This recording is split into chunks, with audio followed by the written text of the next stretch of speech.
안녕하세요. 열린민주주의 교실의 문은영입니다. 흔히 사람들이 세계 강대국을 꼽을 때 들어가는 나라가 있습니다. 바로 미국인데요. 정치, 경제, 문화, 그리고 안보까지 우리나라뿐만 아니라 세계 여러 나라에 영향력을 발휘하는 미국이란 나라가 과연 어떤 나라인지 미국 이야기를 3부에 걸쳐 소개하겠습니다. 그중 오늘은 미국의 선거와 정치, 그리고 민주주의의 토대라고 할 수 있는 헌법에 대해 자세히 알아보겠습니다. 함께해 주실 전문가 두 분 모셨습니다. 경희대학교 미래문명원 안병진 교수님, 그리고 다음시대연구소 최빈 원장님 나와주셨습니다. 안녕하세요. 네, 안녕하세요.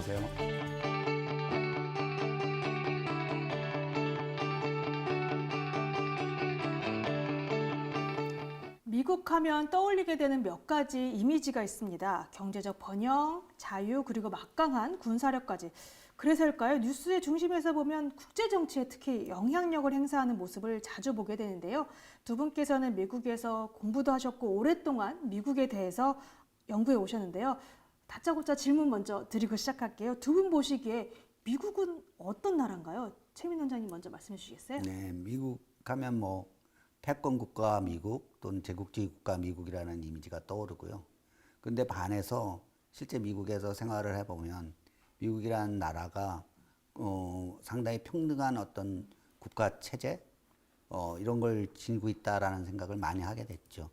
저는 그런 점에서 미국이라는 국가 시스템에 대해서 우리가 많은 고민을 해봐야 되지 않을까라고 생각하고 있습니다. 교수님 보시기엔 어떠셨어요? 네, 방금 이제 최 원장님 말씀하셨듯이 평등한 거, 이 부분은 미국 건국 초기에 그 프랑스의 귀족이었던 토쿠빌이라는 사람이 미국을 잠시 여행하면서 이건 마치 미래의 모델을 보는 것 같은 느낌을 강하게 가졌는데요. 그래서 저는 미국하면 떠오르는 게 어떤 미래 국가, 미래의 국가의 다양한 모델, 다양한 아젠다를 실험하는 곳, 이런 측면에서 좀 전에 이제 원장님이 좀 패권 국가의 측면을 얘기했다면 또한 동시에 긍정적인 측면을 얘기한다면 미래의 실험장, 이런 이미지가 저한테는 가장 강하게 다가옵니다. 어떻게 보면 과거부터 지금까지 그런 실험적인 여러 가지 했기 때문에 좀 강대국의 위치에서 계속 유지되는 게 아닌가 싶기도 한데 원장님 더 해주실 말씀 있으십니까? 예. 미국이라는 나라는 사실 수많은 사람들의 이민에 의해서 만들어진 나라잖아요. 네. 그 이민해 오는 많은 사람들의 생각들을 반영해서 계속 진화하는 나라라는 생각을 많이 갖게 됐고요. 그리고 또 하나는 저희들은 자꾸 잊어버리고 있지만 주들이 모여서 만든 유나이티드 스테이트스라는 것, 이 점이 저가 그 이전에는 미국 생활을 하기 전에는 미국 유학 전에는 잘 몰랐던 건데 그 점에 대해서 미국에 대해서 많은 걸 새롭게 알게 됐죠. 예, 두 분 말씀 잠깐 듣고 보니까 강대국 미국이 탄생하게 된 배경, 그리고 이제 우리가 자세히 얘기할 헌법 이야기가 더 궁금해지는데요. 그럼 본격적으로 열린 민주주의 교실 지금부터 시작하겠습니다. 나는 미국 대통령직을 성실히 수행하고 나의 능력을 다해 미국 헌법을 수호할 것을 선서한다. 미국 대통령의 취임 선서입니다. 이는 미국 헌법 제2조에 명시된 내용이기도 한데요. 이처럼 미국 대통령이 수호해야 하는 헌법은 어떻게 만들어졌을까요? 1775년 4월 19일 영국 군대와 식민지 무장 세력 사이의 소전투로 미국 독립혁명이 시작됩니다. 1776년 7월 독립선언서가 채택되고 1783년 파리 조약에 따라 13개의 아메리카 식민지는 미 합중국에 속한 13개의 주가 됩니다. 그리고 1787년 필라델피아 인디펜던스 홀에서 개최된 재헌의회를 통해 연방 헌법이 만들어지게 됩니다. 이때 모인 55명의 주 대표들은 몇 주간의 격론을 벌이며 헌법을 제정했는데요. 이후로 현재까지 27개 수정 조항이 부과된 것 외에 별다른 변화 없이 사용하고 있는 미국의 헌법에 대해 열린 민주주의 교실에서 자세히 살펴보겠습니다.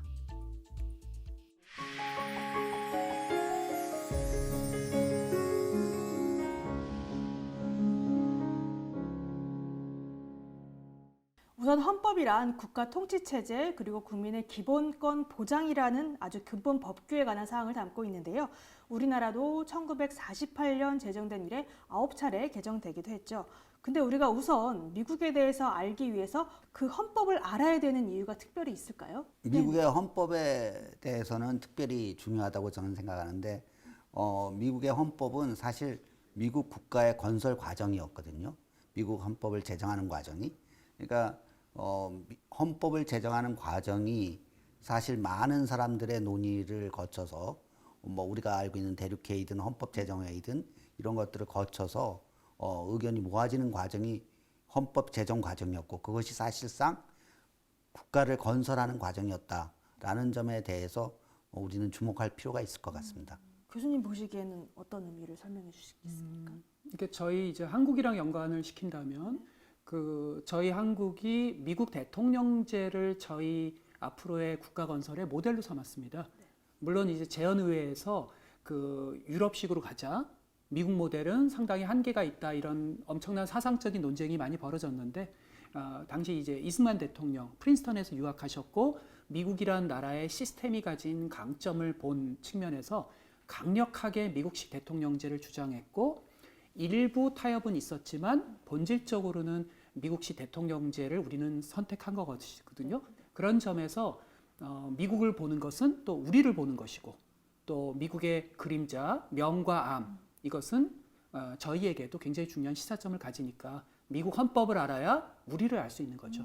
그 미국 헌법을 이해하기 위해서는 그 미국의 국가 탄생 과정부터 알아봐야 될 것 같아요. 사실 미국이 이제 유나이티드 스테이트 오브 아메리카 사실 그래서 일명 USA 미 합중국의 준말이잖아요. 우리가 그냥 미국이라고 하는 말이. 그래서 영국 식민지에서 독립한 각각의 주들의 연합체에서 출발했고 1776년 미국이 독립선언을 한 이후로 각 주가 이제 각각의 헌법을 제정했는데 1781년 초 13개 주의 절대적 주권을 인정하는 또 연합 헌장이 비준되고 사실 13개 주가 독립된 각 국가였지만 그게 각 주에 독립된 것으로만은 뭔가 미국이라는 강대국에 한참 모질랐죠. 그래서 1787년 제정된 연방 헌법이 나오게 되지 않습니까? 그래서 그 연방 헌법을 제정하게 된 배경, 그래서 최민 원장님 말씀해주신 그 연방 헌법의 제정 과정에서 여러 가지 의미를 도출해낼 수 있을 것 같아요.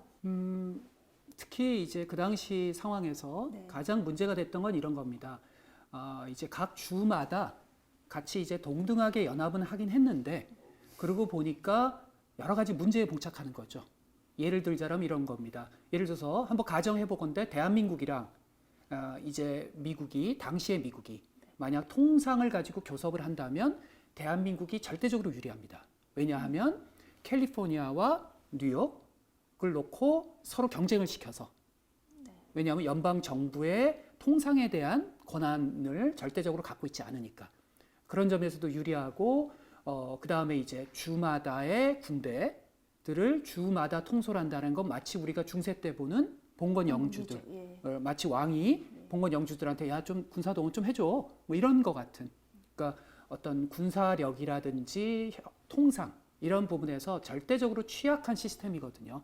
따라서 미국의 건국의 시조들, 특히 연방주의자들은 이 취약한 시스템을 어떻게 하면 강력한 제국이 될 수 있는 시스템으로 바꿀 것인가 라는 점에서 그런 결정적인 새로운 분기점이 이루어진 거죠. 그래서 일각에서는 어떻게 보면은 기존 시스템에서 새롭게 탈바꿈한 게 거의 쿠데타 수준이다. 기존에는 주간에 동등한 권한을 가졌다가 이제는 연방이라고 하는 강력한 정부가 생겼으니까 완전히 뒤바뀐 시스템이란 말씀이신 거죠. 이건 전혀 사전에 예정하지도 않았고 이렇게까지 될 줄은 몰랐던 거죠. 원장님 한번 연방 의미에 대해서 조금 말씀 더 추가 부탁드릴게요. 예. 안 교수님께서 잘 말씀하셨는데 저는 주들이 하나의 국가를 만든다라는 것에 대한 어려움이 많았을 거라고 생각이 들고요. 그 점이 굉장히 현재에 와서도 많은 의미를 갖고 있다고 생각해요. 예를 들어서 뭐 EU라든가 이런 데하고는 달리 뭐 주가 같이 모여서 연합 국가를 만들었다는 거, 그 점이 여러 가지 필요한 점이 있었겠지만 그런 과정에서 서로가 절충하고 그러는 노력들, 서로가 갖고 있는 생각의 차이를 어떻게 조절해 나가서 연방 헌법을 만들었는가라는 게 굉장히 중요한 의미를 갖지 않을까라고 생각합니다. 네, 그 1787년 5월 25일에 시작된 재헌의회에서 모든 주의 대표 55명이 참석해서 이제 헌법 제정 그리고 비준 과정에 참여하기 시작합니다. 아무래도 각 주를 대표해서 모였기 때문에 각 주의 입장을 대변해서 격렬한 토론 그리고 논의 과정이 있었을 것 같은데 미국 연방 대법원이 이제 헌법 해석을 위해서 가장 많이 인용하는 주석서가 그 잘 알려진 그 유명한 페더럴리스트 페이퍼도 이때 만들어진 거죠. 헌법이 그럼 이제 만들어지는 여러 가지 제정 과정 논의 중에 어떤 논쟁이 가장 첨예하게 대립을 했던 건가요? 가장 핵심은 이제 주의 권한 그리고 연방 정부의 권한을 어디까지 부여할 것인가 이게 가장 큰 쟁점이었죠. 왜냐하면은 이제 일부 어떤 소위 지금 오늘날 시점에서 역사가들이 반연방주의자, 연방주의에 반대한다라는 의미에서 반연방주의자들은 심지어 어떤 연방 정부의 강력한 권한을 옹호하는 사람들에 대해서 저거는 분명히 영국식 왕정을 하려고 하는 음모야. 두려움이 항상 있었던 거죠. 굉장한 두려움이 있었습니다. 특히 건국의 시조들 중에서 가장 위대한 현자 중에 하나라고 일컬어지는 미국을 오늘날 금융자본주의의 어떤 뭐 혁신의 최고봉으로 끌어올리는 데 있어 결정적으로 기여했던 거는 해밀턴인데 해밀턴 같은 경우는 사실은 영국 왕정에 대한 좀 호감이 있었거든요. 그렇게 틀린 어떤 우려만은 아니었어요. 이제 그런 점에서 사실 당시 논쟁의 핵심은 연방의 권한을 어디까지 부여해야 영국식 왕정으로 타락하지 않는가. 그리고 주가 그간 소중하게 지켜왔던 가치와 전통 이런 것들을 어떻게 유지할 것인가. 그래서 결국 연방과 주의 권한 이게 가장 당시 핵심 쟁점이었죠. 그러면 연방의 강화 그리고 여전히 지켜야 될 주의 독립성 이 부분에서 논의가 계속 있었다는 건데 결과가 어떻게 되죠? 어쨌든 연방헌법은 만들어졌으니까요. 결과가 연방주의자의 승리로 끝났죠. 네. 아무래도 이 기존의 주간의 동등한 시스템이 아무래도 다양한 허약성을 노출하니까요. 심지어는 이제 제향 군인이라 그러나요? 퇴역 군인, 예. 쉐이라고 하는 퇴역 군인은 심지어는 자기가 이제 농민으로서 빚을 진 부채라든지 이런 생활고, 민생고 때문에 반란을 일으켰는데 세상에 주의 민병대를 동원해야만 진압할 수 있는. 따라서 아무래도 연방주의자들의 주장이 설득력을 가질 수밖에 없고요. 그리고 교수님이 말씀하신 연방주의 교서, 페더럴리스트 페이퍼라는 건 오늘날 시점에서도 전 세계에서 가장 위대한 메시지 전략이었습니다. 그 페이퍼는 전적으로 사람들 설득하기 위한 메시지였으니까요. 그런 점에서 연방주의자들이 이겼는데 그렇다고 해서 저희 이제 미국 정치학을 하는 학자들은 그런 얘기를 어떨 때 하곤 하는데 반연방주의자들이 잘못됐던 건 아닙니다. 그냥 역사는 원래 승자들의 역사니까 마치 연방을 반대해? 뭐 약간 이상한 느낌인데 사실은 그들에게는 너무나도 뛰어난 통찰이 담겨져 있었는데 오늘날 시점에서 그들의 통찰이 다시 이제 복원되고 있습니다. 뭐 자세한 얘기를 드리긴 뭐하지만 그러니까 한 가지만 얘기 드린다면 그 지역 공동체, 지역의 현장에 밀착한 공동체의 소공동체의 중요성 이게 오늘날 다시 부각되고 있거든요. 결국은 그래서 연방주의자들이 이기긴 했지만 그러나 당시 사상투쟁에선 이겼지만 여전히 연방주의와 반연방주의자는 여전히 논쟁하고 있고 여전히 새롭게 함께 타협해 나가는 상황이다라는 말씀을 드리지 않을 수 없습니다. 네, 연방헌법 제정 당시의 논의와 대립 과정이 지금 뭐 큰 정부, 작은 정부로 용어는 바뀌었겠지만 계속 그럼요. 좀 어떻게 보면은 끝나지 않은 문제일 것 같기도 해요. 항상 현실에 대해서 어떤 측면을 선택해야 되는지에 대한 문제가 그 정치에서 선택해야 되는 문제가 되니까요. 그래서 말씀해 주신 대로 이렇게 논쟁 과정을 거쳐서 이제 헌법이 만들어지는데 여러 가지 타협, 양보, 그리고 선택이 있었을 텐데요. 우리 알려진 뭐 역사적 사건이라고 해야 될까요? 이 코네티컷 타협도 이때 이루어지죠. 코네티컷 타협의 어떤 내용이었는지 좀 설명 좀 부탁드릴게요. 이제 그 당시 저희가 미국에서 이제 가르칠 때 이런 겁니다. 어떻게 가르치냐면 이거를 이제 뭐 쉽게 이제 학생들에 설명할 때는 큰 주면 이제 큰 주는 인구수가 많으니까 따라서 인구수를 정확하게 반영해서 계산해서 그에 따라서 의원 수를 산출하는 게 유리하겠죠. 아, 지금 하원 선출하듯이 인구 비례로 가자는 그렇죠. 10년마다 왜 센서스에서 네. 인구수를 재산정하잖아요. 네. 그런 점에서 예를 들어서 뭐 버지니아 같은 곳, 그 당시 굉장히 돈이 많고 인구수에서 유리했던 버지니아 같은 데서는 이제 인구수에 비례해서 의원을 선출하자. 그럼 당연히 뉴저지라, 당연히 뉴저지나 이게 조그만 주는 그러면은 영원히 소수파가 되는 거 아니에요. 영원히 그 소수파의 지위를 벗어날 수 없는 정권 교체가 되더라도 그런 점에서 그러지 말고 우리 동등하게 각 주는 주의 이익은 동등하게 다 대표하는 거니까 크든 작든 이제 동등하게 의원들을 2명씩 하자. 이걸 가지고 이제 엄청난 이제 논쟁이 벌어졌는데 아까 최 원장님이 말씀하신 거에 되게 중요한 포인트가 이 사람들은 건국의 과정에서 슬기롭게 타협해 나간 그러면서 국가를 구성해 나간 사람들이니까 치열한 논쟁이 있었지만 결국은 절묘한 타협을 본 거죠. 그래서 상원은 인구 비례로 하지 않고 각 주의 동등한 대표 대신에 하원은 인구 비례.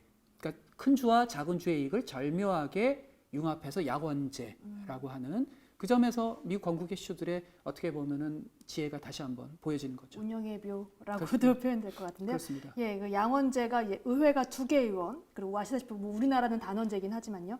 상원이 각 주를 대표하고 하원이 국민 전체를 대표하는데 그럼 상원과 하원이 구성되는 것을 그렇게 합의를 봤는데 그럼 실질적인 이제 행사하는 권한이라고 해야 될까요? 그것은 또 근데 같다고 볼 수 있나요? 권한이 굉장히 다르죠. 아, 예. 굉장히 다른 게 이런 겁니다.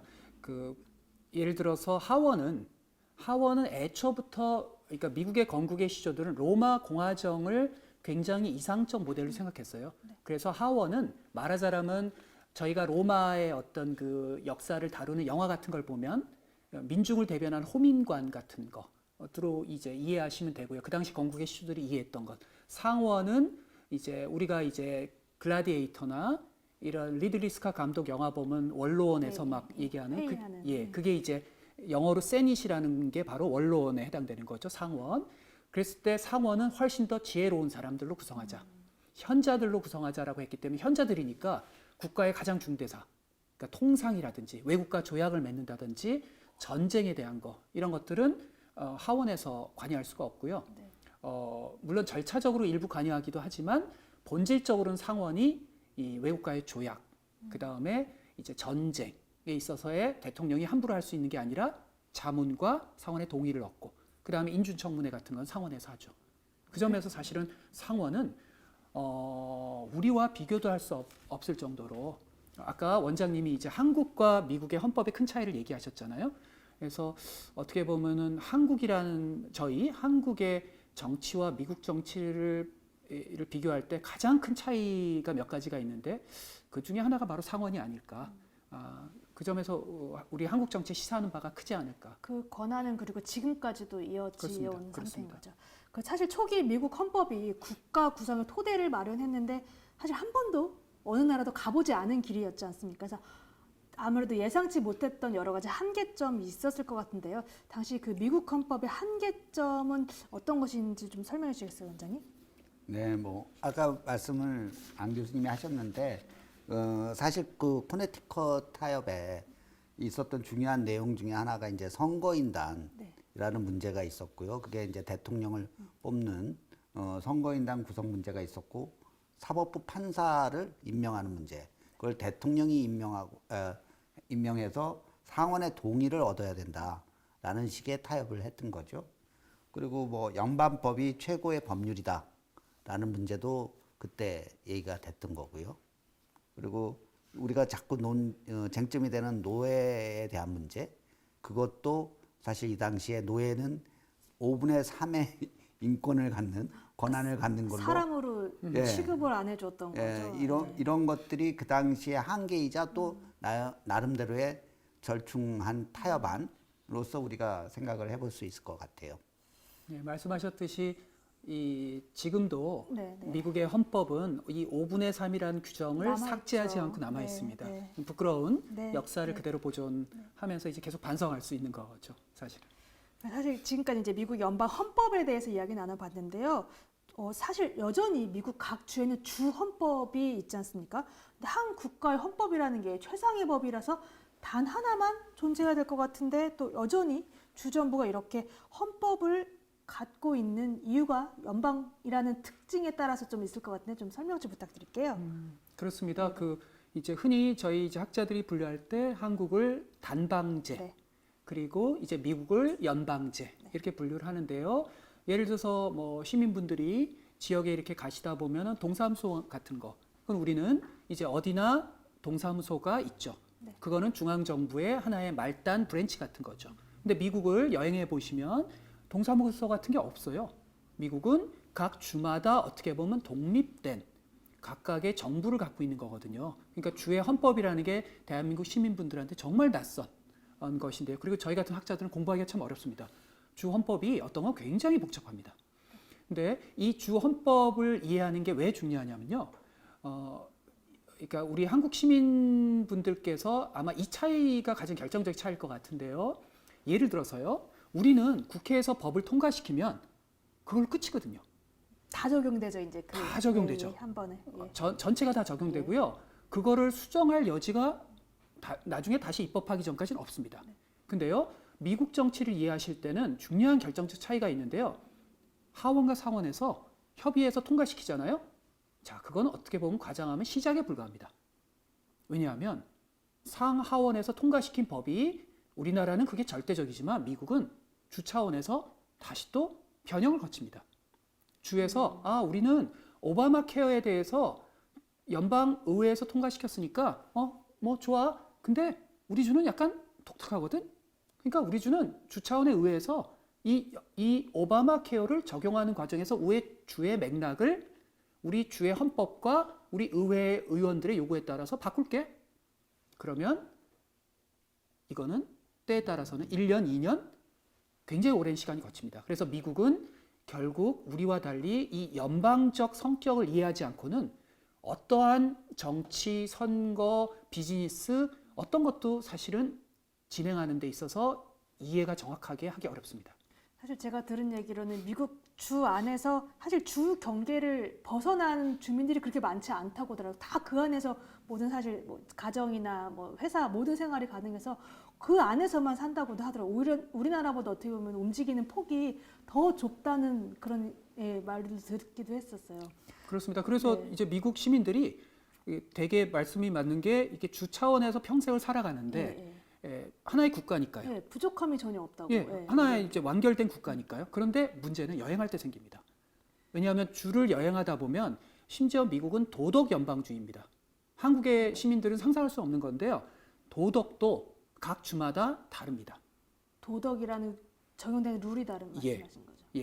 뭐 예를 들어서 한국에서 경상도와 전라도가 도덕적 기준에서 그 도덕을 법에 적용한 법이라는 게 행정적인 것도 있지만 가치를 반영하기도 하잖아요.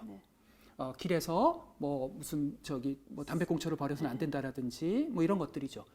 근데 주마다 그런 가치가 다르기 때문에 알칸소 주에서는 도덕적 기준이 엄격했다가 뉴욕으로 가면 도덕적 기준이 바뀌고, 그러니까 여행할 때 굉장히 조심해야 됩니다. 대표적인 게 그 동성혼이 허용되는 주가 있고 허용되지 않는 주가 있고. 그렇습니다. 그 그렇습니다. 얘기 생각이 나네요. 원장님 좀 보충해 주실 말씀 있어요? 그거 말고도 뭐 우리 요즘에 많이 알고 있는 마약에 대한 문제도 있고요. 그렇죠. 뭐 어느 주는 마약을 판매하는 게 뭐 자유롭고 대마초를 핀다든가 파는 게 아무런 문제가 안 되고 어떤 데는 엄격하게 제한하고 있고요. 근데 원래 그 우리 안 교수님이 말씀하셨지만, 그러니까 미국의 연방 헌법이라는 게요, 제한 헌법이라고 흔히 얘기하잖아요. 그 제한에는 두 가지 의미가 있다고 생각이 드는데, 하나는 주의 권리를 기본으로 한다. 주라는 게 연방 헌법을 만들어 나가는 기초 단위다라는 게 하나 있고, 그 다음에 또 문제가 됐던 게 권리장전이라든가 이런 문제가 얘기된 것처럼 개인의 자유, 인권에 대한 걸 보장해야 된다. 그걸 침해하는 연방 국가를 만들어서는 안 된다. 이런 점에 기초해서 그 연방 헌법을 제정했기 때문에 아까 말씀하셨던 주 헌법이 만약에 없다면 그 연방 헌법에 규정되어 있는 건 주 헌법이 없는 부분에 대해선 연방에서 권리를 행사할 수 있게 돼 있어요. 그렇기 때문에 각 주는 그걸 막기 위해서도 주 헌법을 정확하게 만들 필요가 있었던 거죠. 그러니까 연방 헌법이 제한 헌법이라는 점에 대한 이해가 특히나 주와 개인의 권리에 대한 문제를 규정한 침해해서는 안 된다는 그런 법 정신에 대한 게 중요하다고 저는 생각이 들어요. 네, 그 말씀해주신 대로 주헌법이 연방헌법을 보충하는 측면도 있고 또 이제 연방헌법이 주헌법을 또 보충하는 측면도 있고 할 것 같은데 사실 그 헌법이 또 개정됨으로써 또 헌법이 좀 더 발전적으로 또 나아가기도 하잖아요. 근데 미국 헌법 개정은 아까 설명해주신 바와 같이 그대로 둔 채, 그러니까 증보하는 방식. 우리나라는 조문을 직접 수정하거나 삭제하거나 삽입하는 방식인데 미국 헌법은 기존 조문이 있고 거기에 추가로 들어가서 그 수정 헌법이라는 조문에서 지금까지 수정 헌법이 27조, 27조까지 나오게 됐는데 사실 1789년 헌법이 제정된 이후에 10,000건 이상의 수정안이 제출됐는데 결국 27건만 통과된 거로 보면 참 시간적 간격에 비해서 바뀌기 어려운 헌법이 아닌가 싶습니다. 그리고 또 헌법이 나온 헌법 개정 절차도 상당히 까다로운데요. 이렇게 어렵게 만든 이유 또 그리고 쉽게 바뀌지 않는 헌법 어떻게 보면 법적 안정성에 초점을 많이 두었다고도 볼 수 있는데 이런 헌법의 보수성이 갖는 득과 실이라 그럴까요? 좀 어떤 게 있을까요?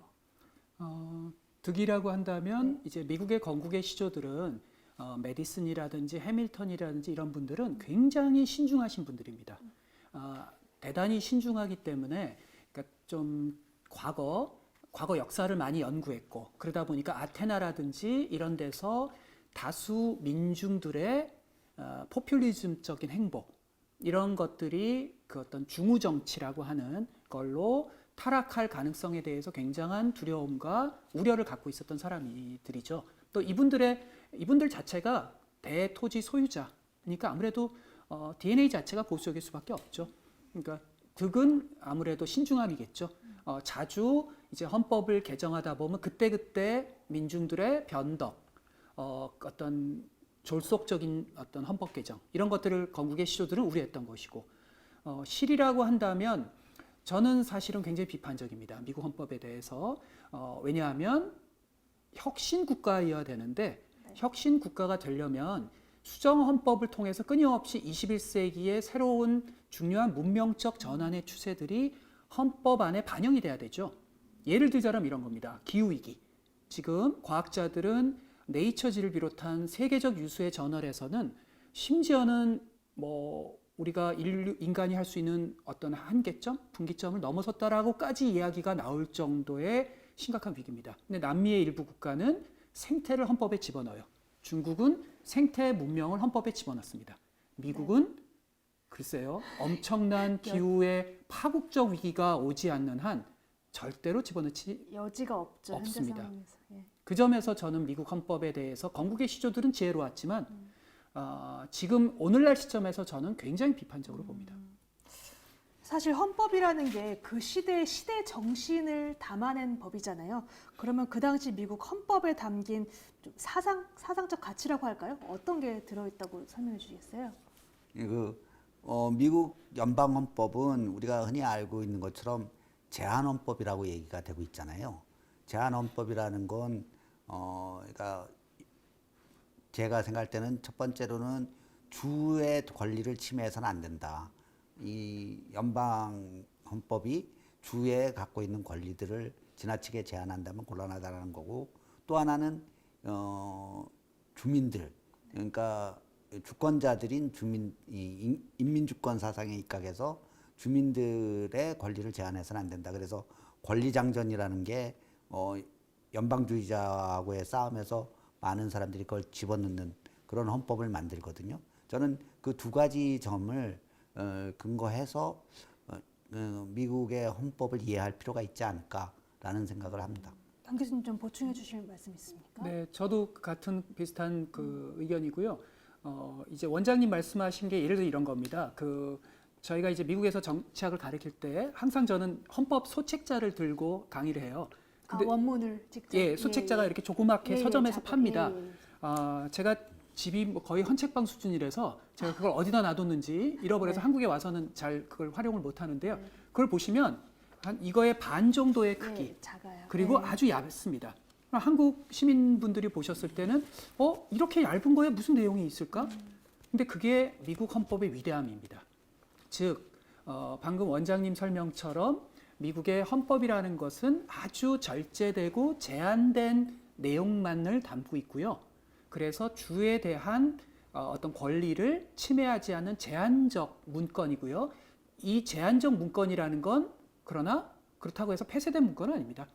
열려있는 끊임없이 수정헌법을 통해서 탄력적으로 시대에 맞게 변화돼 나갈 수 있는, 그러니까 제한적인 정부이지만 또한 탄력적인 정부라는 점에서 이 헌법에 담겨져 있는 사상은 제한적 정부의 사상, 그리고 어떤 열려있는 끊임없이 헌법을 구성해 나간다라고 하는 헌법, 컨스티튜션은 영어로 두 가지 의미가 있습니다. 문서로 된 이 헌법, 성문헌법. 성문헌법. 네. 그리고 컨스티튜션이 영어로 동사로 쓰이면 구성한답니다. 네. 그러니까 끊임없이 구성해 나간다라는 그런 의미를 갖고 있습니다. 그리고 헌법 사상을 얘기할 때 사실은 우리가 또 굉장히 학자들 사이에서는 한때 중요한 논쟁, 지금은 거의 논쟁이 종료됐는데요. 헌법에 담겨져 있는 공화주의와 자유주의의 논쟁 이런 게 있는데요. 그냥 간단히 표현하자면 헌법의 핵심은 자의적 지배를 막는 겁니다. 자의적 지배, 즉 영국의 왕정의 지긋지긋한 거기서 탈출하면서 어떻게 하면 미국의 헌법을 설계하면 자의적 지배로 타락하지 않을까. 그게 이제 공화주의라고 하는 사상의 핵심입니다. 자의적 지배로 타락하지 않으려면 당연히 아까 원장님이 말씀하신 권리장전이라든지 이런 걸 통해서 개인의 자유를 보장을 해야 독재자가 설령 선출된다 하더라도 독재자가 함부로 개인을 감옥에 못 집어넣는 거니까요. 그런 어떤 자의적인 지배가 되지 않기 위한 철저한 개인의 권리 보장, 법적 지배, 그리고 견제와 균형, 이런 것들이 바로 미국의 헌법의 근저에 우리가 공화주의라는 사상을 이야기하는 이유가 바로 거기 있습니다. 사실 말씀해주신 그 헌법의 보수성이 오히려 또 그런 여러 가지 간결한 조문을 통해서 그 보충해주는 여러 가지 유연성을 또 갖게 해주시는 그런 말씀 해주신 것 같은데, 예. 사실 헌법을 만들 수 있는 것은 모든 사람 직접 만들 수 있는 건 아니잖아요. 어쨌든 선택된 사람들, 그리고 그것을 역사와 이론을 이해할 수 있는 사람들이 모여서 만들 수밖에 없는데, 그 만든 사람들에 대한 설명을 조금 잠깐 부탁드려도 될까요? 헌법을 만든 사람들? 네네. 예. 저는 헌법을 만드는 사람들이 원래 그렇게 특별하게 있었다고 생각하지는 않고요. 사실 그 당시에 많은 사람들이 헌법을 만드는 거에 관심을 갖고 있었고, 특히나 그 이전에 있었던 어떤 헌장이라든가 또는 그 영국 왕과의 관계에서 만들었던 여러 가지 합의 내용들, 이런 것들이 헌법에 이미 반영돼 있고 또 그거에 대한 관심을 가지고 이민을 온 사람들이잖아요. 네. 사실 그런 것들이 없었다면 이민을 올 수 없었던 또는 오기를 원하지 않았던 사람들이었을 거고요. 그런 점에서 문 교수님이 말씀하신 거랑은 달리 저는 많은 사람들이 헌법에 관심을 갖고 있었고 또 참여를 했을 거라고 생각이 들고요. 그 대표적인 사람들이 이제 메디슨이라든가 해밀턴이라든가 이런 연방주의자들도 있고, 반면에 자유주의자들도 많이 있었고요. 반연방주의라고 얘기되는 사람들이 또 있었던 거고요. 저는 아시는 것처럼 주에 아직도 방위군이라든가 주 군대가 네, 존재하죠. 네. 연방에 대항해서 싸울 수 있는, 또는 권리장전이나 이런 거, 헌법을 위반하는 어떤 공권력에 대해서 방어할 수 있는 권리가 있는 거고, 그런 것들 때문에 총기 문제라든가 이런 게 헌법적 문제가 되고 있잖아요. 그런 점도 우리는 생각을 해봐야 될 것 같고요. 또 나아가서 우리가 이 당시의 헌법 정신에 입각해서 주와 연방의 관계가 성립돼 있는 거라서 예를 들어서 주가 탈퇴할 수 있느냐, 또는 주의 권리가 어디까지냐, 이런 문제가 사실 남북 전쟁의 중요한 싸움의 쟁점이 됐던 거거든요. 헌법적 사항이었던 거잖아요. 그래서 저는 그런 것들이 다 이 제한헌법 속에, 이 미국 연방헌법 속에 녹아있는 사상들이 아닌가라는 생각을 합니다. 그러면 이제 가장 중요한 질문이라고 할 수 있을 것 같은데, 미국 헌법이 이제 결국은 어쨌든 미국 헌법을 보이는 이유가 우리나라의 입장에서 좀 어떻게 적실하게 설명해 줄 수 있는 좀 가치를 찾는 거니까 우리한테 좀 시사해 주는 바에 대해서 좀 설명을 부탁드려 볼게요. 네. 제가 먼저 얘기할까요? 네, 저는 여러 가지를 시사하는데 그 중에서 특히 헌법에 담겨져 있는 견제와 균형의 사상, 이게 우리에게 굉장히 중요한 걸 시사한다고 저는 생각을 합니다. 흔히 저희가 미국 정치를 가르칠 때 수직과 수평으로 설명합니다. 즉 수평으로 보면 입법, 사법, 행정이라고 하는 독립된 세 개의 기관. 여기서 이제 우리 한국 시민분들께서 약간 좀 한번 이것도 한번 생각해 보시면 어떨까? 저희는 흔히 정부를 가리킬 때 뭐 노태우 정부, 김대중 정부 이렇게 얘기하잖아요. 네. 미국은 부시 어드미니스트레이션, 부시 행정부라고 표현합니다. 정부와 행정부가 의미가 다르다는 그렇죠. 말씀. 정부에는 입법, 사법, 행정이 다 포함돼야 되는 거죠. 그만큼 미국은 수평적으로 각 기관들 3부 간의 독립성, 권력 분립이라고 하죠. 네. 이걸 굉장히 강조하거든요. 그 다음에 수직적으로도 연방과 그 다음에 지역 간의 견제와 균형.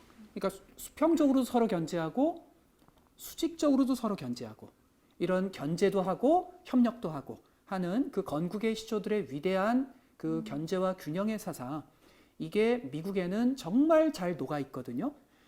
근데 이제 우리 한국의 이제 뭐랄까요, 건국의 과정에서 안타까웠던 거는 아까 이제 최 원장님이 말씀하신 포인트와도 일맥상통하는데요. 미국의 건국의 과정들이란 건 엄청난 연구와 사상 투쟁의 과정이었거든요. 네. 민중적 어떤 그 견제도 있었고, 그 다음에 귀족들의 어떤 보수성도 있었고. 근데 한국은 그런 충분한 연구와 어떤 사상 투쟁의 과정이 적다 보니까 그 미국 헌법에 담겨져 있는 사상들이 충분히 구현되지를 못했어요. 따라서 수평적인 견제 균형도 잘 안 되고 있고, 더 치명적인 건 수직적인 견제와 균형이 우리는 없습니다. 단방주의 정부니까요. 네, 네. 이거는 저희 헌법의 치명적 결함이고요. 앞으로 우리가 이념을 떠나서 보수적인 분이든 진보적인 분이든 한국의 정치가 해결해야 될 가장 큰 문제는 연방주의적인 전환을 이뤄내는 것. 그게 견제와 균형의 실질적 완성입니다. 최민 원장님 어떤 시사점 설명해 주시겠어요? 저는 이제 민주와 공화라는 문제가 좀 생각이 드는데요. 우리나라 헌법에는 민주공화국이라고 돼 있잖아요.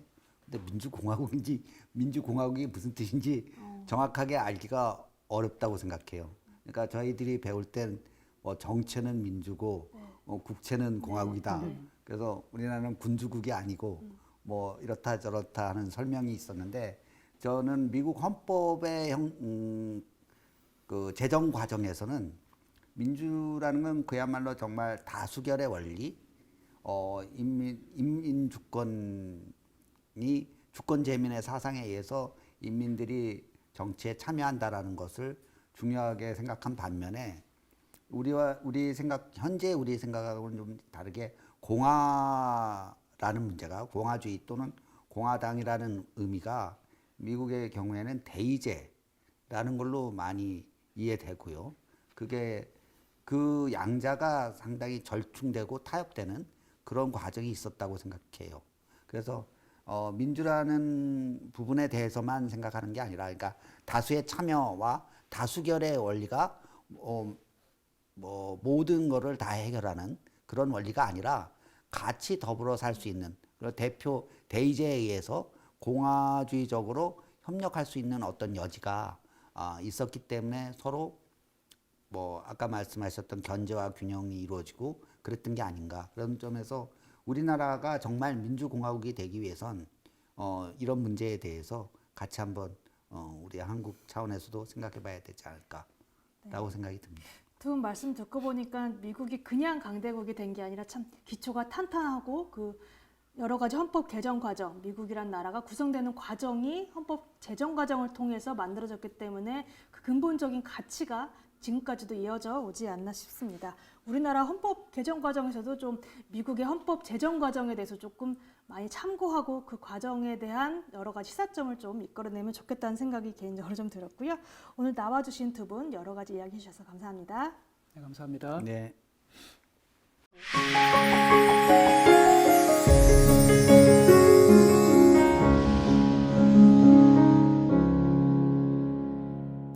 열린민주주의 교실, 오늘 두 분과 함께 미국 헌법의 역사부터 오늘날의 평가까지 자세히 알아봤습니다. 흔히 헌법을 가리켜 법 중의 법, 최고의 법이라고 합니다. 모든 법 위에 있기 때문일 텐데요. 이 헌법을 만드는 과정을 통해 오늘날 최강국으로서의 미국을 지탱하는 정치 사상까지 살펴볼 수 있는 시간이 되지 않았나 싶습니다. 다음 이 시간에는 미국의 선거에 대해 자세히 알아보겠습니다. 함께해 주셔서 감사합니다.